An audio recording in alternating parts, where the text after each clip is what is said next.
Hello. Right, here we go. Time for Caveman Rule number 2. And then we've got all of them covered. So, Caveman Rule number 2 is all about love. Love.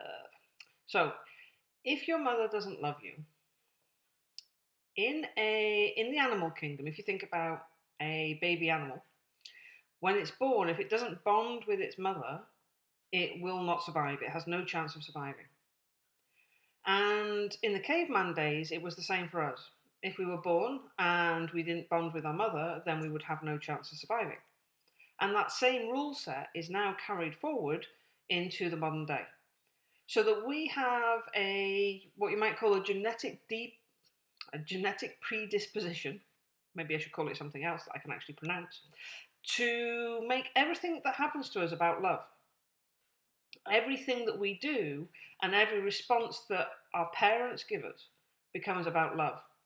And in my experience, this tends to apply to both parents and whoever is the responsible carer. It doesn't tend to apply to people like teachers, aunties, uncles, people who aren't primary carers for us. It tends to kick in when we understand the concept of love. So somewhere around the age of 2, 3, 4 upwards, you start seeing things about not being loved. So let me give you an example. You're 8 years old and you're sat at a kitchen table doing your homework and your dad comes in from work. And you say, "Dad, I'm stuck on this question, can you help me?" And your dad goes, "Oh, for God's sake, I've only just got in through the door. Can't you do anything on your own for once?" And off he stomps. Now, if you think we have to make everything mean something, so you went, I asked for help and my dad shouted at me. My dad shouting at me means he doesn't love me. That means I have to change my behaviour and learn something from this so I can keep the love of my father. So a rule goes into your rule book that says don't ask for help because it means that you're not loved. And as an adult, you just don't reach out and ask for help on anything. You kind of struggle by. You don't know why, it just doesn't feel right to do it. And it's a simple miscalculation, because if you've left him half an hour after coming in the door, he'd have probably been fine. And actually, the fact that he shouted at you didn't mean he didn't love you, it just meant that he was grumpy and he'd had a rotten day at work, probably, and that your timing sucked. But you need to interpret meaning in everything, and you have the limited understanding of a child in this, so you wouldn't understand that adults have moods and don't always mean what they say, because you're looking to learn what you need to learn to survive as an adult. Now, the problem with this situation is you could take 100 different kids and only one of them might make a lesson out of it, and the rest of them, it just is another moment. Because we have millions and billions of moments in our childhood, and only a few of them become significant enough to go in a rule book. And it's not the big things, it's not the traumatic things. Those are not significant. We don't need to learn from them. It's the little things that we need to learn from. And this can happen on the flip side. So you fall over and you scuff your knee and you're crying, so your mother gives you a sweet to stop you crying. And you go, all right, when I hurt myself, my mum gives me a sweet, which means she loves me. So what do I do when I'm an adult and I need to feel loved? I grab a bag of sweets, because it makes me feel better.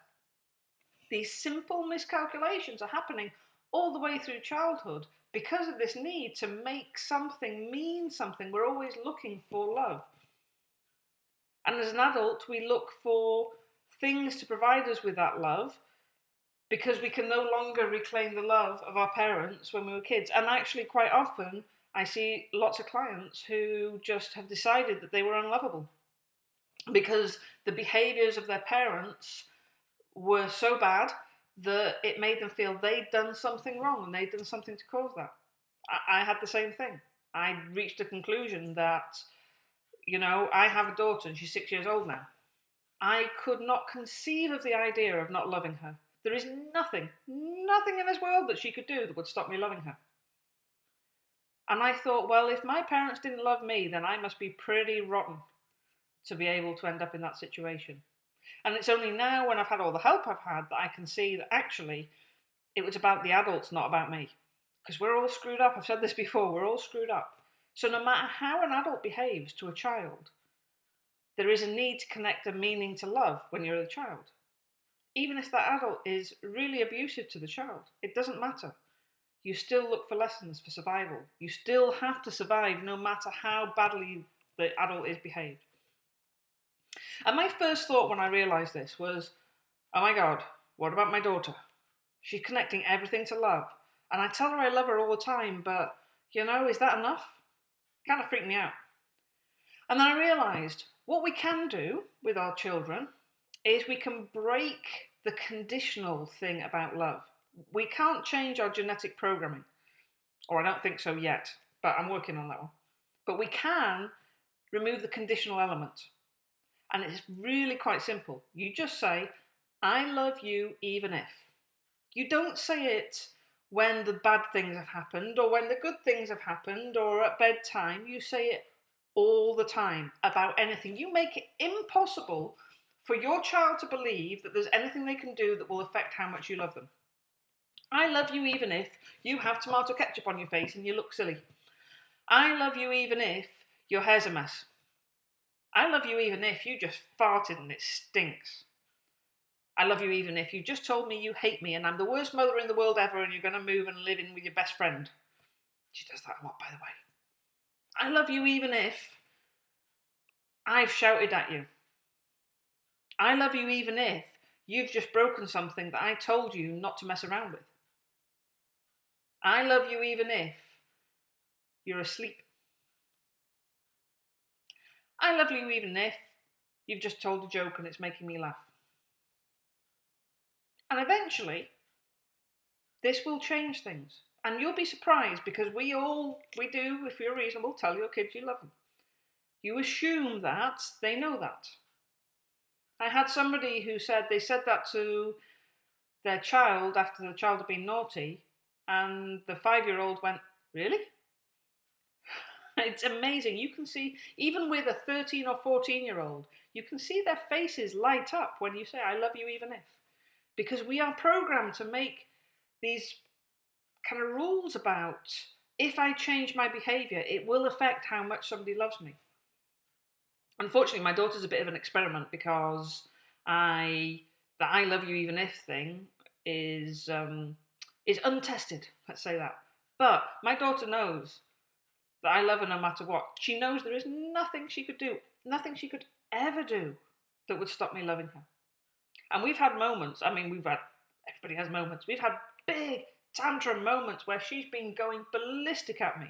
And you know what it's like? You kind of get caught up in the moment when you've got a child telling you they hate you and you're horrible and you're mean and crying their eyes out and doing everything they can to grab your attention, and you just find yourself reacting and getting embroiled in it. I once she was doing this and I just shouted at her, I love you even if you're being horrible. And she stopped. She stopped saying anything. And then she went like this. And then she went like this. And she started giggling. Because it was a pattern interrupt. And it changed everything. And now she keeps trying to catch me. Every now and again she'll shout, Mummy, I love you! And we do that to each other. If we're in the middle of something and we're all caught up in it, one of us will just yell, I love you even if! And it changes everything. So, if you're not a parent, be aware that if you feel unlovable, unloved, or that you did something wrong as a child that stopped your parents loving you, highly unlikely. Just a miscalculation because of a genetic need based on a very primitive rule of survival. Everything can change. And imagine that.